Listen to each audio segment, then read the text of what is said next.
Hello, what is good? What's going on? And welcome to the Creative Time Chamber Show. If you're new to the show, this is a 5-minute show helping you grow from shy creative to confident creative. Seems like the previous episode on energy sparked a couple comments from you, and it was encouraging to hear that I did sound more energetic. Still got some ways to go, but the learning never stops. Today's topic, innate confidence versus skill-based confidence. Now, this idea that we have two types of confidence was new to me. And when I discovered there is this innate confidence already inside me, it felt like I unlocked a new level of confidence. Or to frame it another way, knock down a wall stopping me from showing my real self. And this realization only happened through coaching calls with an extremely talented and all-around creative Alex Mathers and the Tribal coaching group. So I'll be sharing a little bit about what I discovered and my own take on this intangible, elusive idea called confidence. So Alex mentions that the concept of self-confidence is already running the show, which makes sense. We project ourselves daily through the jobs we take on or the type of work we share online. But what happens when we choose to not post work online or to not take on a job? Who ultimately decides? It's yourself, right? So on this particular call, I was asked, not in verbatim FYI, I was asked, are you confident skill-wise? Naturally, I said yes. Skills being in graphic design, illustrating, animating, etc. Alex then went on to say that my biggest challenge was the thought that I'm not confident enough innately. He explained often we try to find a source to build upon our skills-based confidence, whether that's through changing a technique or to take on more. But to unlock the innate confidence within me already, I didn't have to do anything. And I was definitely surprised to hear that. I was like,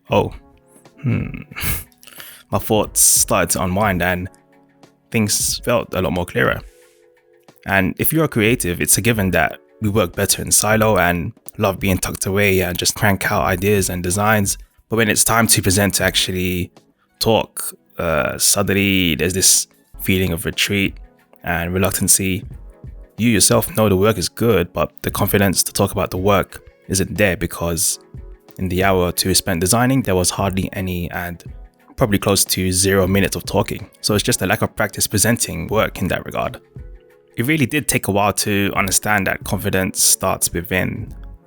But just taking that first step into something you're inexperienced in is already breaking the shell of your innate confidence. The visual that comes to mind is when a baby says its first words, like mama, dada.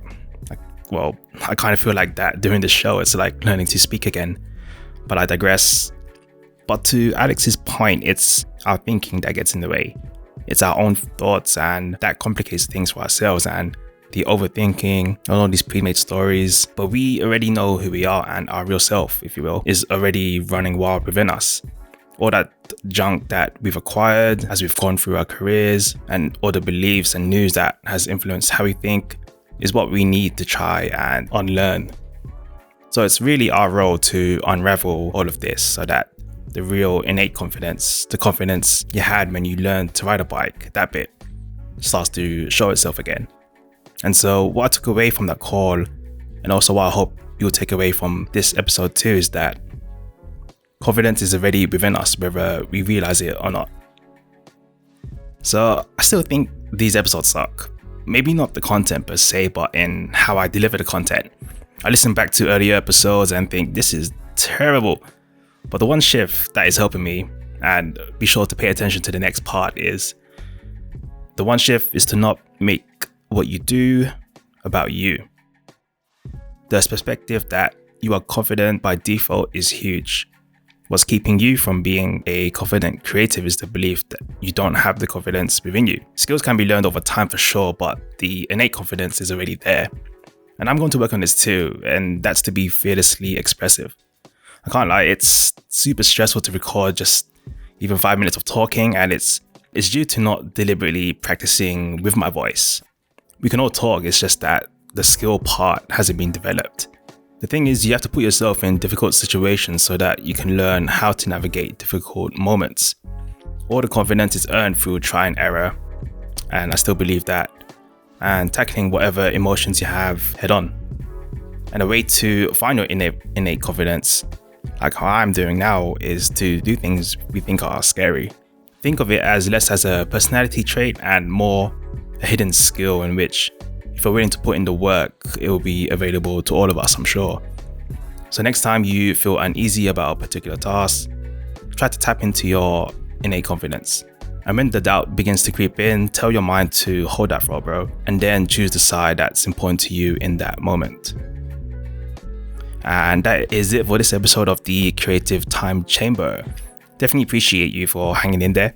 I think this was a rather broad concept, so I'm sure I'll be unpacking this in further future episodes. If it was useful, let me know by giving this video a like. Until then, take it easy. This is the Creative Time Chamber, where you enter shy and leave a more confident creative.